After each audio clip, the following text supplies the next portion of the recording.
Amani, she's such a powerhouse, recognized by her peers as one of the most dynamic executives in the music industry. Amani has been a trailblazer in the music. Currently, she serves the head of music and Viacom CBS, as well as the host on the newly released podcast. No need to ask. Congratulations, it's such a good podcast. Thank you. I think some of us already subscribed to it. We listened to many episodes. Congratulations again. Thank you. Without further ado, I will pass it back to Amani and ask herself to welcome all of you guys. And then Jacqueline and I will interview her and do a fair chat style question and answer with Amani. Amazing. Well, thank you guys for joining. I see some friends, I see Courtney, I see some other friends. Thank you so much for joining. And I love this organization. Oh, hi, Mary, I see you too. So many friends. Anyway, I love this organization, and I love Summer and Kat and Jacqueline and Kate and the whole team. And it's so interesting because these times that we're living in, they're very interesting to say the least. And I am actually no longer technically with Viacom CBS. I am still technically an employee of the company, but I was impacted by COVID-19 and the recent merge with Viacom and CBS. So it was a bit unexpected, and we can maybe talk a little bit about that, but it also gave me the opportunity to stretch. I believe that during crisis, you can really birth creativity, which spun me to start the podcast, which I'm so excited about, and I'm pleased that it's resonating with people, and also to have time to be able to do these virtual workshops with people that I respect and adore. I'm always ready to lean in. So I hope this conversation will resonate with some of you.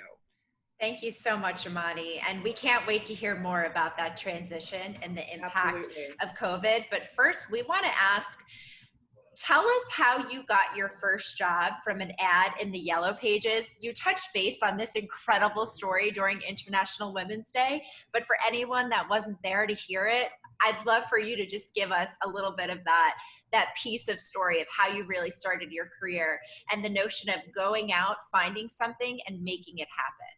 Absolutely. The story is one that I love because I think there's so many learnings from it. I actually had absolutely no intention of going into the music business.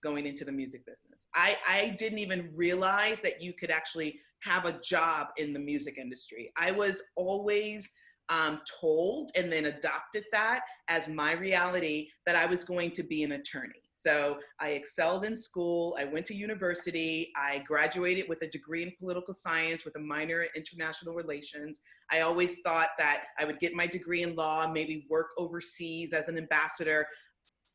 Once I actually graduated from university and got into law school, I had a complete meltdown.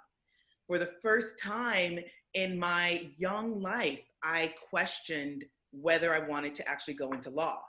And it was very disruptive in my household. I mean, my parents were like, what are you talking about? You've been working your entire academic career towards this goal. But I questioned, it's like when you get to that age where you're kind of coming into your own and listening to your own voice, I questioned if it truly was my goal or the goal of my parents that I just simply adopted. So I somehow convinced them to let me take a pause and just to figure it out. But the most difficult part of this pause was I didn't know what to do. I had not allowed myself to have an alternative thought. It was single tracked, very singular minded, and I didn't know what to do, which caused even more concern for my parents. So long story short, I woke up one day and decided I wanted to go work in the music business. Again, didn't even know what that meant, didn't know that you could actually have a career in music, but I was a classically trained pianist since the age of 5, and my entire family played instruments. So I was like, I like music, so why not? My parents went into even a deeper spiral, as you can imagine. And back then we had the Yellow Pages. I don't know I talk about the Yellow Pages. Some people know about the Yellow Pages. Some people don't know about the Yellow Pages. But there was this thing called the Yellow Pages, and that's where we looked up companies and found information. So I flipped to record companies. And the first one I saw was Def Jam. And I was like, I didn't grow up listening to hip hop. I grew up playing classical music and listening to jazz and pop radio. So I was like, I don't know if I know any artists on Def Jam, but whatever. And so I just called them. They were the first one I found and the first one I called.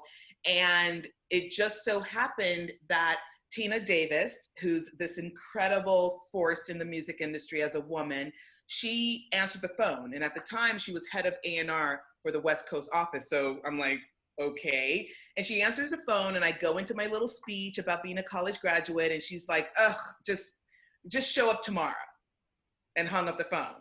And I'm like, okay, sure. So I told my parents I had a paid internship. I couldn't tell them it was unpaid. They were already holding on by their nails. And I showed up, and it turned into this amazing learning experience. Tina just gave me all the tools. She was like, listen, just do this. I never told her I couldn't do anything. I just figured it out. And 3 months later, they hired me as the office manager. I mean, this is an office manager of a satellite office of maybe 4 to 5 people.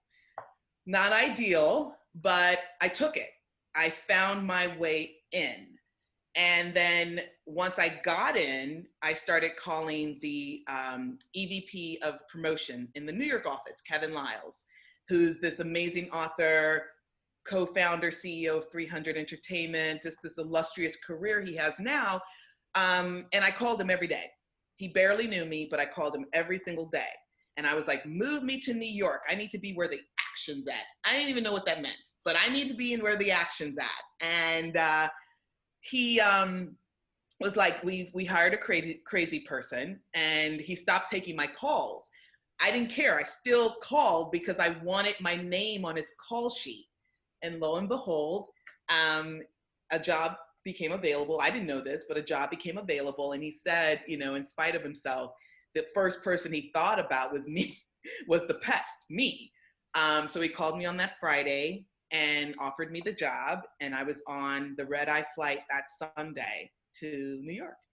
That is so incredible. So incredible. And I mean, that just gives such great perspective for so many young women who are like, well, I don't have a mentor, or, it's a really terrible market right now. How do I go about getting a job? It's taking it into your own hands, and that resiliency and just not giving up on what you want. So no one's going to hand you anything in life. And that's the thing that we have to own. I had this platform years ago called Be the Way. And what I did was exactly that. I became the way. I found a way in. And then once I got in, I made it so that I was indispensable. I made it so that I was recognizable. And, because I was one of hundreds, so I wanted to stand out. So you have to be the way. You can't rest on your laurels. You have to be aggressive and not worry about bugging people. A lot of times I get calls like, well, I don't want to bother you. I'm like, bother me, bother me, because more than likely you're going to remember the person that called you every single day versus the person that's like, oh, I don't want to bother you. Men don't have a problem bothering men. So women shouldn't have a problem bothering women. And I don't even believe in that term bothering. I think it's a crutch that we have as women, always apologizing for nothing. I had a rule in my department: don't apologize. Apologize when you've hurt someone, when you did something that's worth an apology. Don't apologize for simply being, or existing. It bothers me. Don't apologize. I'm sorry that I'm bothering you, or I know you're busy, but it's like, walk in the room with confidence. Walk in the room like you deserve to be there. That's what I'm like trying to instill in people, because I always had that confidence. And people are like, well, where did you get it from? And a lot of it was my upbringing. My mom and dad raised you know, very resilient women. We were raised to believe, my sister and I, that we could walk on water, you know, and hearing that affirmation all the time, it becomes part of your DNA, you know. Totally. You Yeah, have and nothing to lose. Weigh your options out. What do you have to lose? That totally. person may not take your Very call. important. Okay. There might be someone else that'll take the call. Yes. And ladies and gentlemen, have the courage to make a call. Like, stop sending emails. Like, call them and leave a voice message. Do the traditional manner and it will help you. Thank you so much, Amani, for reminding us. And we saw so many very nice comments. So we welcome you to ask your question. So if you have a question, feel free to drop your question in the chat box or raise your hands, okay? And Amani, like, you have been in the music industry for decades. So your time with MTV, like, MTV is totally one of the most iconic brands in this industry as well in the global marketplace. So how have you been keeping the brand fresh, given that music industry also changed a lot, you know, like the digital landscapes, the social media, different channels to release music. So how could you keep the brand fresh? Great question, Summer. You know, I come from the belief that the only thing that's constant is change. So you have to force yourself to lean into change, and change is scary. The bigger the company is, the longer the company has been around, the change is met with resistance. So you have to come in first and foremost into any company and try to enlist and recruit as many people as possible to be a part of what you're trying to do. So MTV, I worked MTV as on the label side for many years when I first started out, because I was doing video promotion and production. And I gained so many friends, they became personal friends. So I had a deep affinity always for MTV. But when I had actually stepped away from the traditional music industry landscape, I was watching the brand from afar, and I'm like, what is going on over there? Like, so many changes. And again, I embrace change. I'm a creative, so I definitely embrace change. But the music foundation was taking on a different form, and it was kind of lost in the matrix. So the president and the GM reached out to me. And it's so funny because I had not spoken to the GM, who was a dear friend. I hadn't spoken to her in over 10 years. And she called me, and we picked up, like we talked yesterday. And that's the strength of relationships, which we can touch on later. But Chris McCarthy, the president, hired me, and it was really a blank landscape. I asked him in the final meeting, you know, what does success look for this person in this position? And he said, that's up to you to decide. And I was like, okay, great, because I love a blank space. So the first thing I did was I did a tour with all the label heads, and I just listened. I wanted to hear their stories, their experiences working with the brand. And so I took all that information back and fine-tuned the global strategy, which was really focused on creating a platform for new and emerging artists. I also was very honest. I told people, you have to get over what MTV was. Music videos are on demand. So playing music videos on the channel all day is a poor use of that inventory. YouTube, MySpace, all these other platforms made videos on demand. So my goal was to make music integration on the channel in a very purposeful way, meaning our partners would truly feel the impact. So for instance, within 2 months of me starting, I secured Ludacris to be the host of the relaunch of Fear Factor. So that's a music integration that is organic. You know, everyone knows he has an illustrious music career. He's also a major movie star. It just was the perfect combination.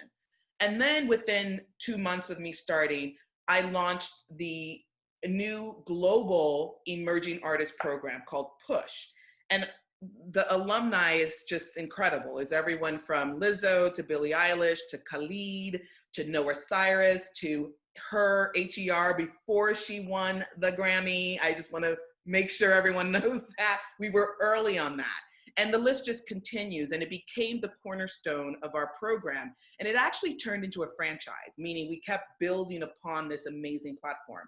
The first thing we did was we expanded it to the VMAs, the Iconic Video Music Awards, by creating its own award called Push Artist of the Year, which was completely fan voted. And the first year we launched in 2018, Hayley Kiyoko won. And then in 2019, Billie Eilish won. And then we also created a performance stage for the push artists, which was incredible because a lot of these artists would never have an opportunity to perform on the big stage, but we integrated them in a really smart way. Then we took it to another level and created an in real life experience called Push Live. So I partnered with Live Nation, New York, and we used one of their amazing venues. They're one of their new venues, the Chelsea Music Hall downtown in the Meatpacking District. And it was an in real life experience where the tickets were very low priced and it was a place of discovery. So we booked the artists. A lot of them were signed, some of them were unsigned, and we would put on this amazing showcase. A lot of the labels jumped on and they would buy the house and use that as their new artist showcase. And then the last pillar that we were working on was to create these push houses that would almost like pop-up houses that would be in key locations at various festivals. So my whole thing was to look at what we had, all the beautiful inventory from Unplugged to always being a part of the discovery process to the key tentpole events like movie and TV awards and VMAs, and almost remix them, you know, so that they felt fresh and re-energized. And that was really the core tenets of what I was trying to do with my incredible team. You are a true visionary, Amani. Like you really are a true visionary, from what you've done throughout your career to how you constantly reinvent and reimagine. And that leads us into just our next transition of how has COVID been impacting you personally, professionally? And you mentioned a comment earlier that this catastrophe is causing to birth creativity, and I love that. So how is that taking place in your life right now? Great question. You know, it's interesting. We were working from home. I actually sent my team home before Viacom officially closed. It was like around March 11th because I needed to make an executive decision. People were so stressed out. You know, we are in the middle of Times Square, really the heart of Times Square. Everyone's coming in from different locations. It just, no one was being productive. So I sent the team home and I just said, listen, just stand by, you know, this will all pan out, and we'll pivot as necessary, just be flexible. So it's been a while since we were working from home. And you know, the minute we worked from home, I kept everything normal, but with a little bit of heightened awareness. So I would check in every day with my senior team at a specific time, just quick check-in. How's everyone doing? How everyone's feeling? And then I would check in with the balance of the team. I incorporated like a senior team meeting, and then we kept all of our normal meetings because I wanted to continue with a sense of normalcy when everything felt like it was just unraveling. And then we were like, well, what creative things can we bring out of this? And so the idea came up to take our iconic IP, Unplugged, and remix it and do Unplugged at Home, which just took off. The idea came, I think, on like a Tuesday, and we were live with Wyclef 2 days later, which is incredible. It just really showed the resilience of the team and how people just needed something to attach themselves to. And that just became this incredible gift. We also worked with our amazing digital and social team and created jam sessions. So jam sessions was something that social and digital really owned. And it was very up and coming artists that would perform from their home. So it was a different level than the talent we would pick for Unplugged. And it worked perfectly. It was just, everything worked in tandem. So we were really busy. You know, a lot of executives would call me. They're like, what are you doing? I'm like, we're swamped. I'm like, I don't know what you're doing, but we're swamped. Because honestly, music at Viacom touched everything. There wasn't a project, there wasn't a department that we didn't liaise with and work hand in hand with, which gave the team a renewed sense of spirit and purpose. So while everything's going on, I'm listening on, various senior business calls. And I remember one call I said to my husband, I think they're going to start impacting senior executives, because with the merge, as everyone knows, with all mergers, we had planned layoffs. It was all in the news. Nothing was no surprises. But that obviously got delayed with COVID. So long story short, I was impacted. Along with many other senior level executives. And, it was done with grace and dignity. If COVID didn't happen, none of us would have been impacted. But it really comes back to my perspective of being fluid, because change is the only constant you're going to have. So technically, I'm still an employee of Viacom CBS, which is why I haven't changed my title. I'm still there. But the beauty is that, people are looking for incredible talent. So don't get discouraged. People are hiring. There are companies like Netflix and Apple, a lot of tech companies, TikTok, they're still hiring. So don't be discouraged. Just look for those opportunities. And one of my podcast episodes, How to Change Careers, to another industry, I hope that really helped a lot of people. I got a lot of positive feedback, because changing industry is possible. I've done it 4 times in my career. There just is a strategy behind it. So I was impacted, and I honestly was like, okay, because I looked at it as another opportunity to stretch and go into maybe another industry or stay in the same industry. I just kind of have that beautiful white space that I love so much. So me being a creative, I took the opportunity to finish my book, which I was like, thank you, because it was stuck in developmental edit hell, which is so challenging because the editor just kind of rips it apart and then you have to put it back together and you're like, ah. So I finally didn't procrastinate there, finished the book, and then I started the podcast. And it was, it's not even been a month, and it's just been incredible. I have so many interviews lined up, including with you, Jacqueline, and it's just been incredible. People really appreciate the platform.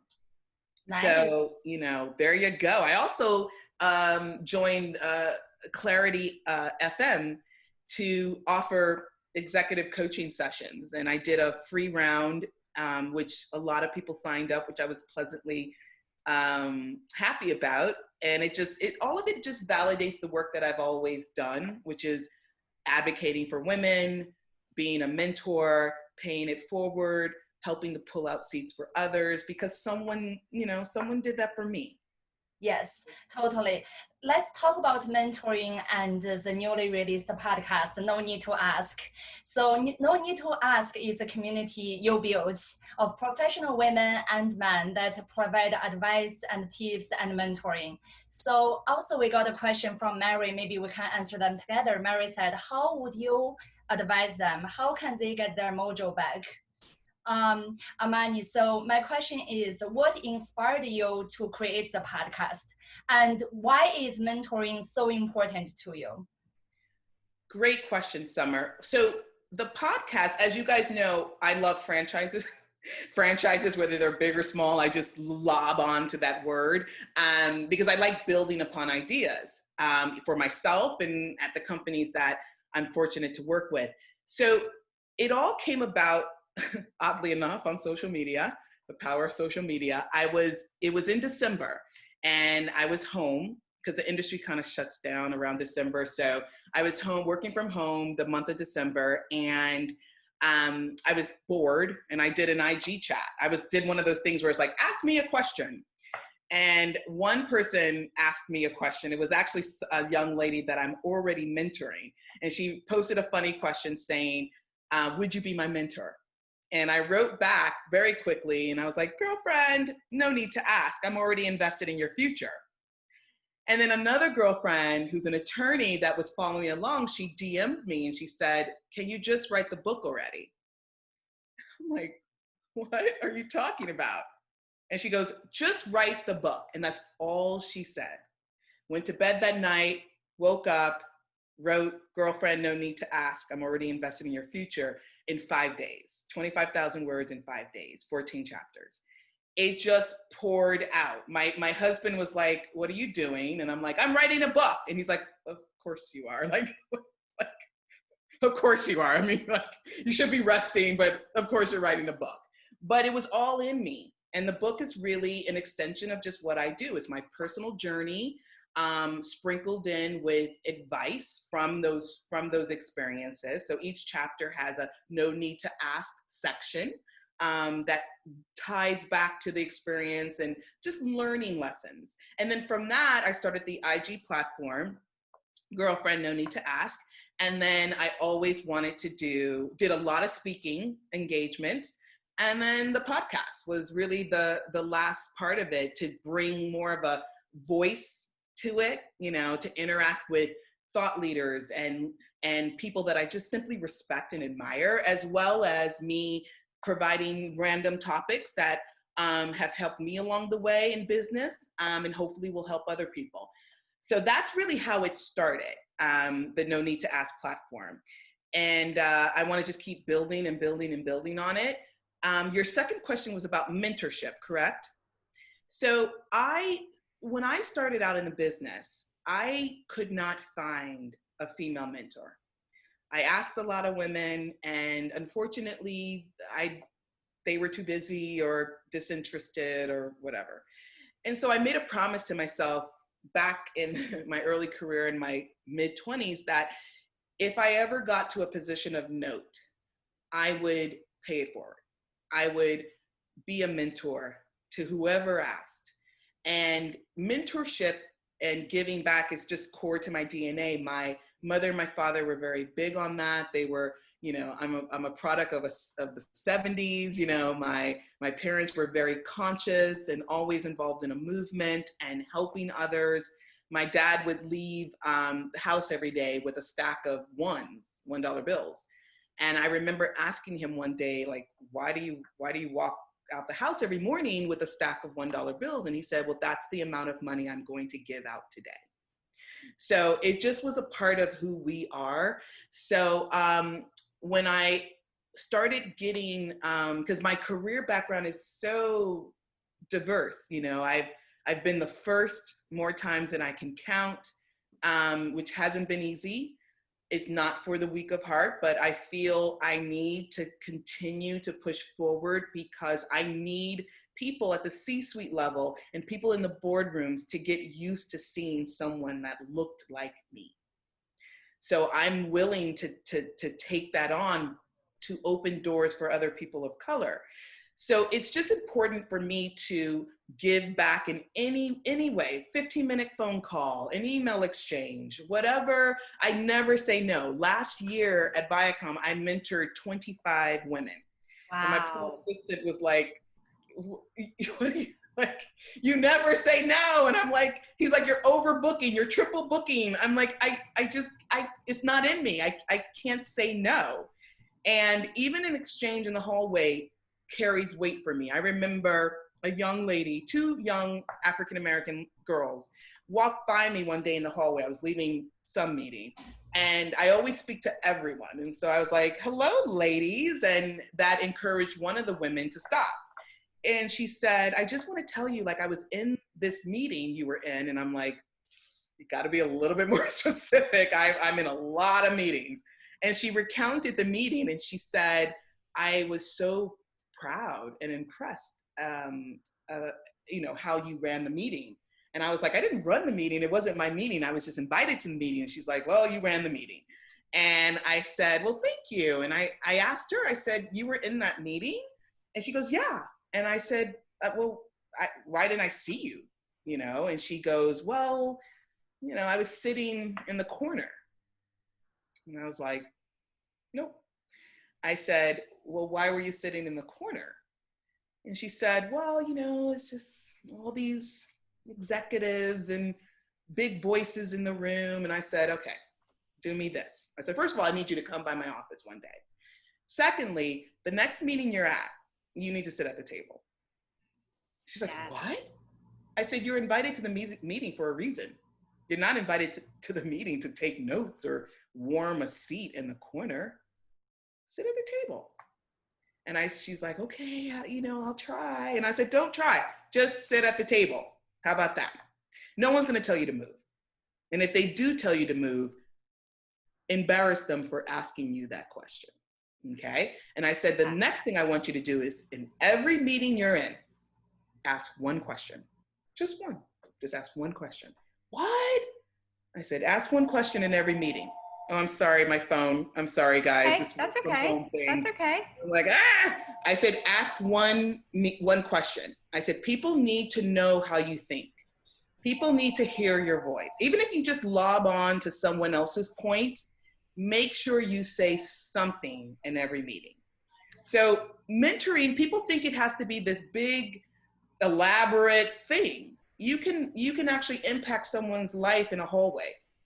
Just walking by, you can have a profound impact. So it always rubs me the wrong way when people are like, oh, I'm too busy.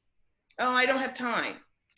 Come on. You can make time. You can do it. I love that. I mean, Amani, it's just incredible to hear that you have mentored 25 women in 1 year. I mean, that is absolutely incredible that you give your time, your energy to give back. It's such a beautiful thing. You are a true inspiration for so many of us.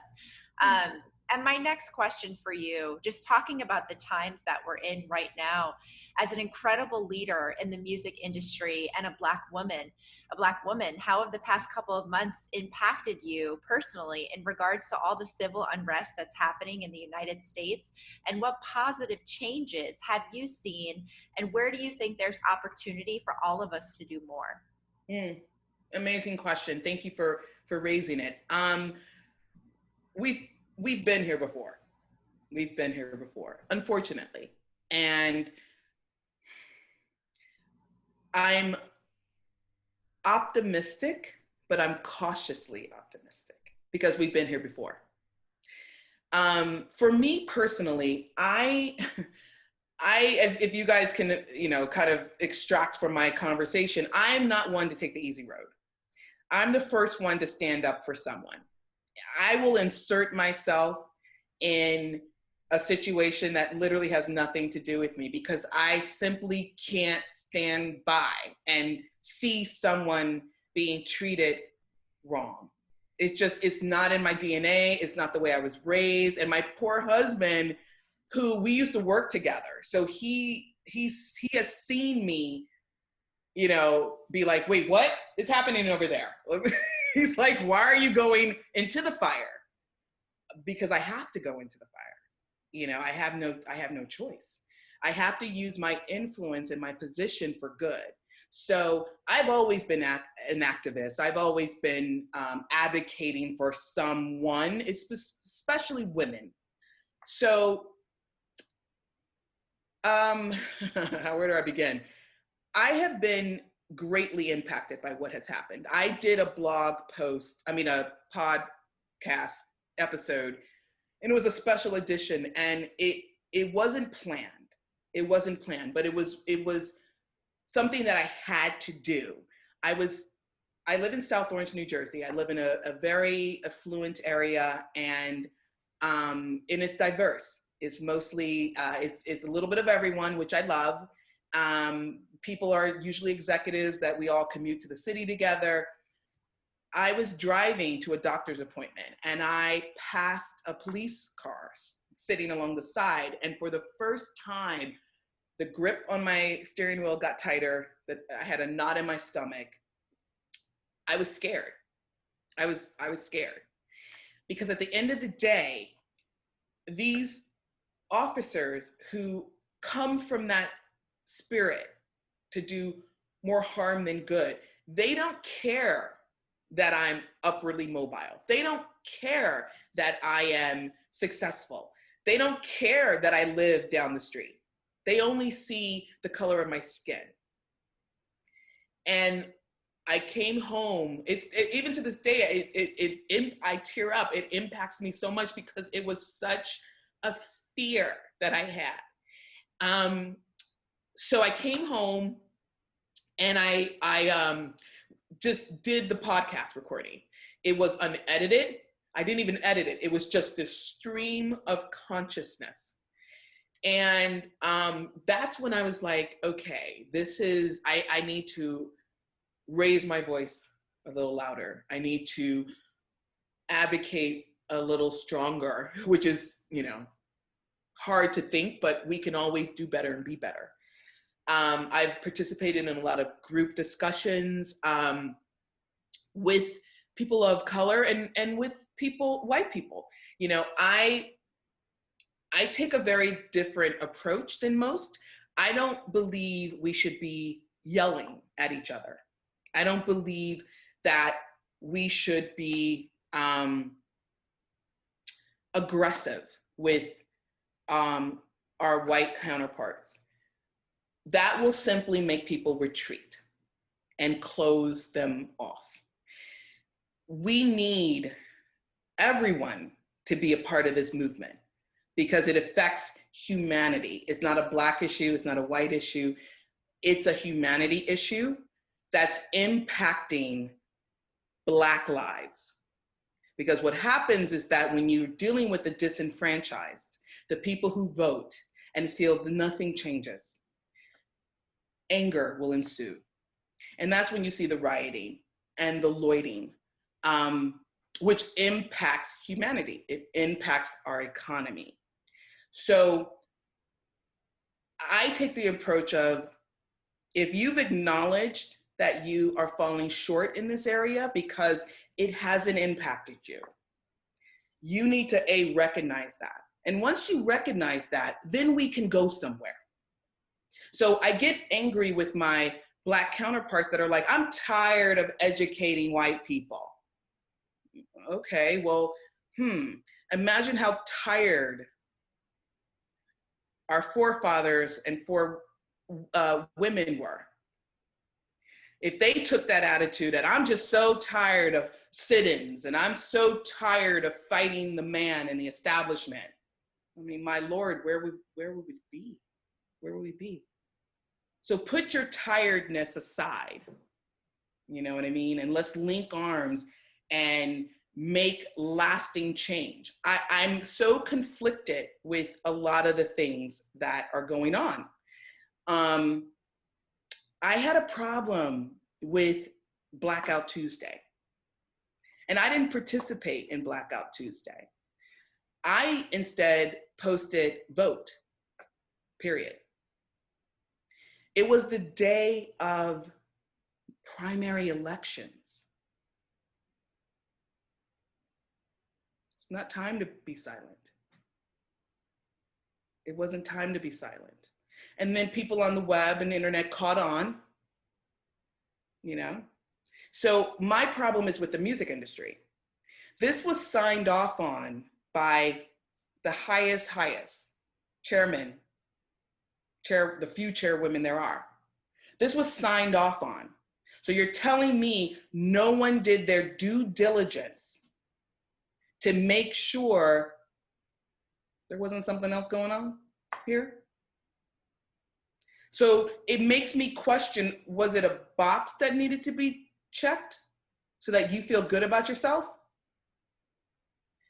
Talk to me about Black Lives Matters when your boardroom looks like Black Lives Matter. Then we can really have the conversation. Because if your boardroom and your executives don't look like Black Lives Matters, then I question your intention. I question your authenticity. I question if this is just a box that's being checked. And I remember responding to someone's post, and I said, you know, I really hope this passion and excitement and fervor is present a month from now, because we've all seen this movie before. So we're going to hold people accountable. That's what's happening. And, you know, I tell my women of color, this is a great opportunity for you. You know, it doesn't matter if you're filling a quota, okay? Be the way, get in, and then make change from within. It's so easy for us to sit back and rest on our laurels and be like, I'm not gonna. Okay, well then you're hurting the cause, you're hurting the movement. You're not getting in there. Refinery 29. Christine stepped down. So who here is gonna take her place? Because they need women of color. Seize that opportunity. I was the first woman of color to hold my position at Viacom CBS, the first. So what did I do when I got there? I made sure my team was diverse. I made sure it was predominantly women. I think I had 3 guys, 4. Yeah, 3 guys. We added a 4th for good measure. But that's my thing, you know? And some people say, oh, well, you're being unfair by not hiring white people. Really? Really? You're actually gonna say that to me when there is subconscious bias everywhere. When I walk on a floor, an entire floor in a building, and everyone to my right, who are the admin, are Black women, and everyone to my left are white men and women. You know, there's subconscious bias in people. There's gender biases, as well as subconscious racial biases. You know, I no longer want to hear, oh, we just couldn't find the qualified person. Really? Because we're out there. And how about hiring managers? Take a chance on someone. Maybe they don't tick all the boxes. You know what I mean? But maybe they have potential. Like, you're not that busy. And people can learn. I did. I walked into an industry I had no prior knowledge of. I just was smart.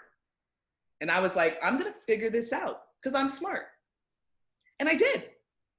So that doesn't stop anyone that's listening today to do the exact same thing. Don't be what they want you to be. Don't do it to yourself. Because then all you're doing is feeding into the stereotypes, feeding into the subconscious bias. I mean, I've been in these meetings. They almost act like I'm not there because I'm like, why are you talking about my people like this? Like, what? I'm here and I'm going to say something about it. And I'm going to be disruptive about it because it's not okay. And everyone's not like me. It takes, a creative, Cash Shree, who's one of the most talented creatives admin out there. I met with him because he wanted to start this new agency many years ago. And he said to me, true creativity only exists when you're not afraid of being fired. I was like, whoa. That was like, whoa. Because think about it. When you're afraid of being let go, you're gonna, you may not do your best work. You may just go along with it. And tell me, like, we all pick and choose our battles. So don't think I'm like, always like, on my soapbox, which 99% of the time I am, but I do acquiesce. You know, I will say like, okay, you know, because I'm picking and choosing my battles, because not every battle is worth fighting. So you have to be a strategist. You have to be politically savvy. People say to me, oh, you have a political science degree. Do you ever use your degree? I'm like, every single day, because business is political and you can't get around it. And you have to be a smart strategist. You may need to be like water when it runs downstream and encounters a rock. To the eye, the naked eye, the water seems to stop, but that is exactly what the water does not do. The water may go to the right of the rock, it may go to the left of the rock, it may even slow down, but what it never does is stop. So good. Amani, so good. I feel like every time I hear you talk, I learn so much. I learned so many things. Yeah. And thank you for being so authentic, honest, open with us. Totally. Absolutely. And I want to ask everyone here, like, just do self-education, be aware of it, and also take actions. Like, take actions if you're an entrepreneur, take actions if you work for someone, take actions if you're self-employed, take actions if you're talents. Yeah, thank you so much, Amani. Thank you. Yeah, and I have another question, and I Yes, think please. you also mentioned at our International Women's Day celebration. It's about the organization called Chief, and we love Chief. Yes, and as a founding member, can you tell us more about what Chief is, and what have you done supporting women through Chief? Well, first and foremost, I have to shout out my incredible facilitator, Mary Stevenson. Like, honestly, Mary, you are just so incredibly amazing. I have learned so much from you. It just, I've said it to you before, you are the reason why my Chief experience has been what it's been. And you're the reason why our core group, which I'll tell you more about, is so dynamic and it's such a safe space for us. So Mary for president, we love her. So basically, Chief was founded, a couple of years ago, maybe 2 years ago, Mary, right? I think it was 1 year ago. Oh, look at me, I'm thinking it's forever. 1 year ago by two dynamic women called one is Lindsay Kaplan and the other is Carolyn Childers. And they wanted to create a space for women executives, very similar to the traditional boys club, where women at various stages in their senior careers could come together and find community, find support, be able to be vulnerable and get real solid advice so that they can do better in their careers, but more importantly, not feel alone. Most of us, sadly, there's not enough women in the C-suites, even though there's been research after research that clearly states women at the C-suite level greatly impacts positively the bottom line for a company. So we're still so diversity poor at that level. So it can feel so lonely, whether you're the first person of color sitting at the table, whether you're the first woman sitting at the table. So Chief really is that community where you can find refuge. We have in my core group, so everyone that joins Chief is put in a very small core group with a facilitator like Mary. And what I love about the group is that no one from the same industry is within the group. So you're really getting diverse perspectives. We troubleshoot in our group. We'll come and present problems. It's been this beautiful development of trust through active listening, through active participation. I honestly miss my Chief core group when I'm not available to attend a meeting. I actually miss them. And through Mary's just foresight and incredible work, we do socials. We're really friends. We're really friends. And the two founders, a lot of times you would think you wouldn't be able to interact with them. They are available, which I love. They are present and available. We've also have a Slack group for Chief where you can, you could find anything from jobs to just networking, various partnerships.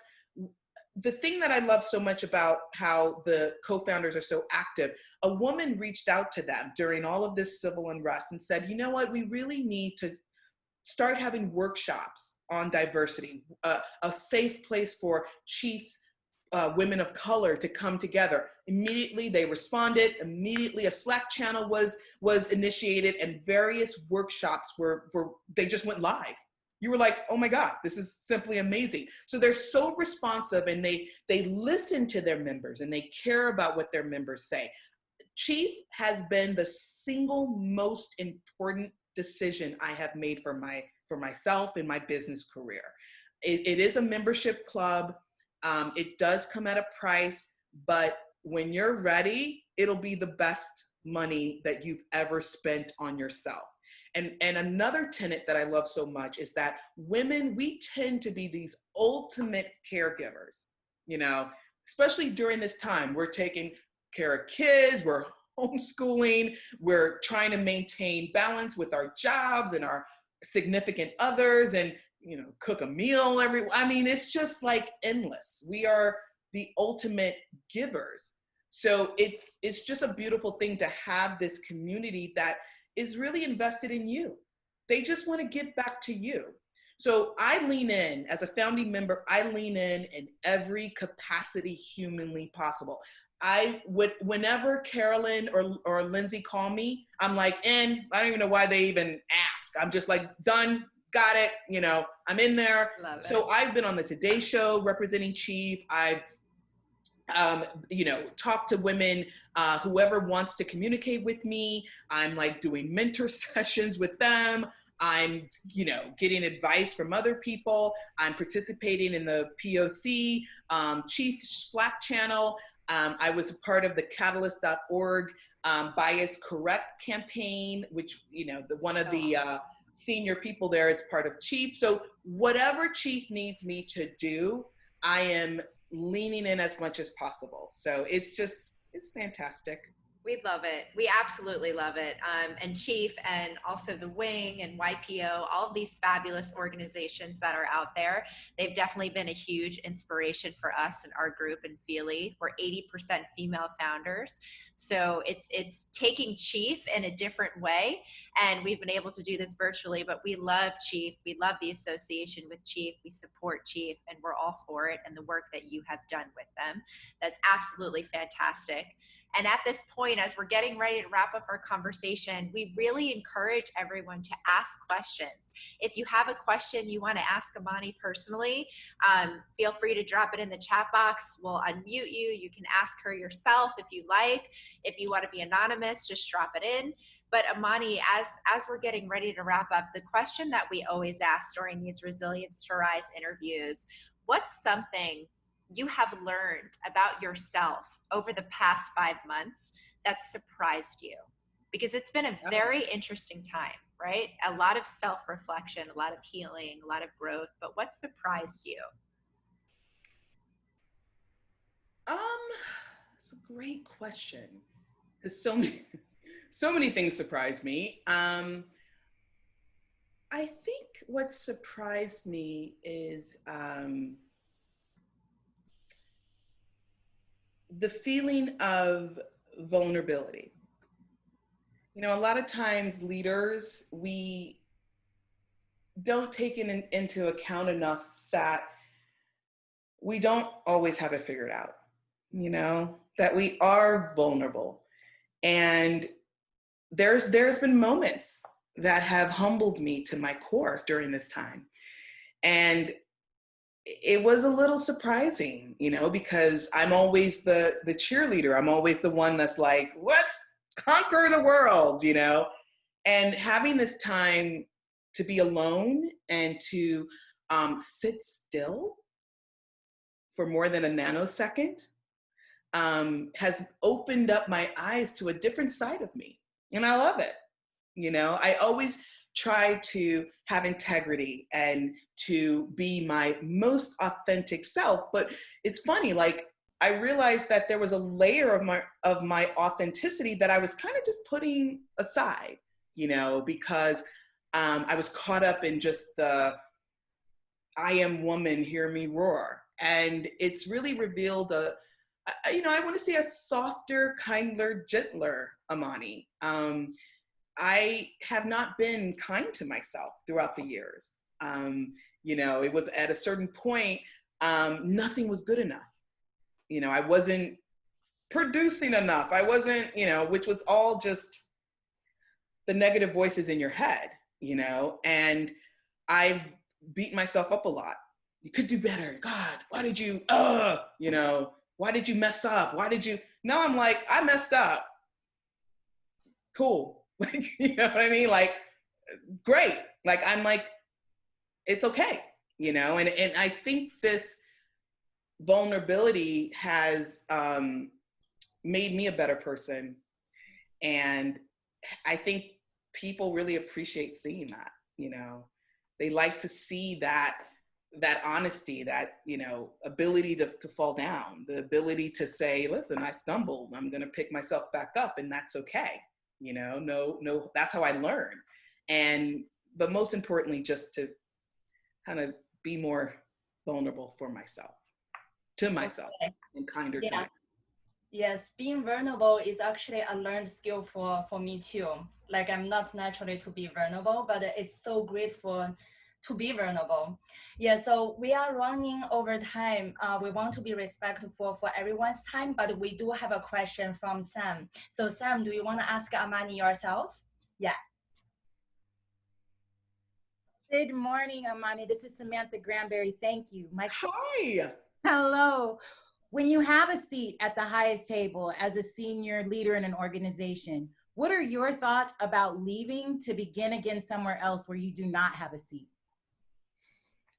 Great question. It all comes down to your strategy. I have never done that, okay? But I would do it if it was the right move. So I talk a lot about strategy, and I really implore everyone to sit down and figure out what's the strategy of me being at my current job. Do I see that upward momentum? Do I see that I can actually continue to grow? Or am I seen as just here?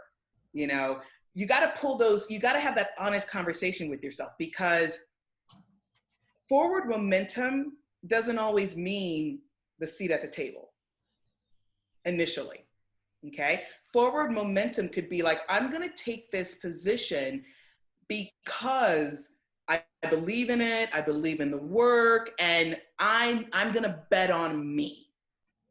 I think that's something we women need to really lean into. It's scary because change is scary, but you know what? Start betting on you. Because if you bet on you, Sam, you will likely not compromise yourself. You will likely not stay at a company because it's comfortable, because I'm afraid to leave, but I'm miserable, I'm treading water. I mean, we've all been there. Every single person has been there. And you hate yourself for it, right? You're just like, why am I compromising myself? But when you change your mindset to say, you know what? I've done this before, and I will do it again. So it almost goes back to my early years of taking that office manager job, which was, by the way, the most ridiculous job I could have ever. I mean, it was 4 people in the office. I mean, what am I managing? Like, honestly, I'm like, what? But I took it because I knew once I got in, I was gonna make things happen. You can't, greatness, you can't stop greatness. You know what I mean? And I think a lot of us get caught up in the title. It's the golden handcuffs. Free yourself. I literally took positions that paid less. Because I knew I would make it up. I was like, give me a year. At Martin Guitar, I took the job at Martin Guitar, leaving Sean Combs making a king's ransom to go to this guitar manufacturer. Like, what? what are you talking about? I didn't even know Nazareth, Pennsylvania existed. I was like, what? Is Christ coming or something? I'm so confused. And I took this job because I loved the opportunity of being able to create something. And I took a lower salary. Within a year, I was promoted and back to where I needed to be. So yeah, Sam, be bold. Fortune will favor you. Don't, you know what I mean? Like, bet on you. I'm counting on you to bet on you. Okay? And I'm an accountability manager. So good. So Everyone, good. so good. Yeah. Oh. To hear more from Amani, I dropped Amani Duncan's podcast. So go right now, subscribe, okay? Everybody, it's so good. And also, as Jacqueline said, Philly is a mastermind group. We are 80% of entrepreneurs and 20% of corporate executives. So we have made our programs public during COVID because we want to provide value to everybody, to keep everybody motivated and connected. So feel free to check out our free programming. And also our second cohort is open for applications right now. And I will pass it to my co-founder, Jacqueline, and big shout to Philly team, Catherine and Kate Kelly. Thank you everyone so much. Amani, you are just such a freaking powerhouse. We love you. We're so grateful to have you in this network, in this community. I literally have chills from so many like gems that you've dropped today. Seriously, we can't wait for the book. We're fans of the podcast. We love everything that you do. And we're so grateful for your time today to speak with us and this tribe. Thank you so much for being here. And to everyone who tuned in, our amazing head of house, Kat, who's here with us, is going to send a recap with a link so you can watch this again. If you need that extra like support and accountability, you can hear Amani saying bet on yourself, and you literally will just get chills. So Amani, thank you so much. Everyone, thank you for joining us. I hope you have a wonderful afternoon, and we're just grateful for you being here. Thank you. Yeah. Thank you guys. Go and be great. Thank you. Thank you so much, Amani. Love Thank you, Amani. Thank you so much. Take care, everyone. Bye, ladies. Love you all.